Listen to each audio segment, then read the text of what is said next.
Nimesimama hapa kuwashukuru Waislamu na wananchi wote ambao wamehudhuria katika mwaliko wetu huu. Kwa kweli mmetupa heshima kubwa sana, maana kila mmoja angependa sana aweze kubaki na familia yake, apate iftari pamoja na familia.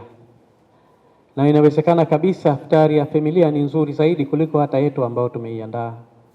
Lakini mkasema hapana, tuje tushirikiane nasi ili tuweze kutimiza ule wajibu ambao tumeukusudia. Kwa mnasaba huo, nitumie nafasi hii kwa niaba yangu na niaba ya wenzangu wote kuwashukuru wananchi na Waislamu wenzangu kwa heshima kubwa hii ambayo mmetupa.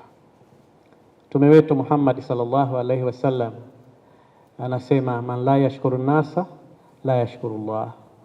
Binadamu asimshukuru binadamu mwenzake, huyo hata Mwenyezi Mungu hataweza kumshukuru. Kwa hiyo nadhani tusende huko, tuendelee kumshukuru Mwenyezi Mungu kwa neema kubwa hii ambayo ametupa, nanyi mkaitikia. Na muomba Mwenyezi Mungu akulipeni ujira mkubwa sana, na hatimaye inshallah tupate pepo ya daraja la juu, sisi na wazazi wetu na vizazi vyetu vijavyo.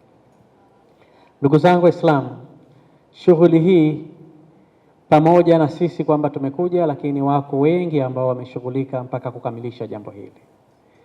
Nitumie nafasi hii kuwaombea radhi kama kuna changamoto yote ambayo imejitokea kama binadamu, lakini kuwatakia kheri na wao, kwa sababu kila mmoja kwa namna yake aliyosaidia kufanikisha jambo hili. Mwenyezi Mungu pia amlipe ujira unaostahili. Ndugu zangu, mimi sina maneno mengi zaidi leo zaidi ya shukurani. Mkuu wa mkoa ameyasema mengi, mimi niongeze moja tu la kuendelea kuishi na amani na utulivu kwenye nchi yetu. Watukufu wa Islam, tuna mifano hai ya jirani zetu na wasiokuwa jirani zetu, namna ya nchi inavyokuwa na utulivu na namna ya nchi inavyokosa utulivu.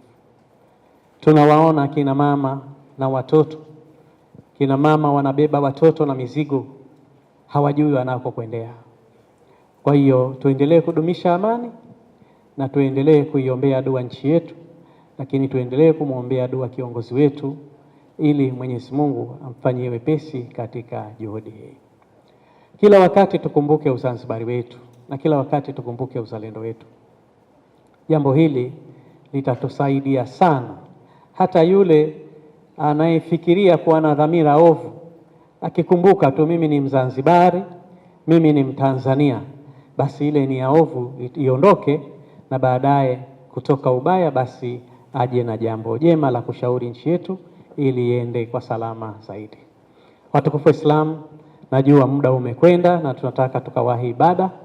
Niwashukuru tena na nimwombe Mwenyezi Mungu inshallah turudi nyumbani kwa salama, na tuendelee kushirikiana kwa hili na jingine ili tuweze kukamilisha malengo yaliyokusudiwa ndani ya nchi yetu. Ahmed Suleiman wajalhuma min mtaqin akhyari. Allahumma ja'al Ahmed Suleiman fi amali hadha an yakuna maqbula wa yakuna sababan lidukhulihi fil janna. Allahumma adkhilhu wa iyana wal muslimina fi a'la jinani birahmatika ya arhamar rahimin. Sallallahu alaihi wasallam ala nabiyyi wa ala alihi wa sallam. Alhamdulillah rabbil alamin.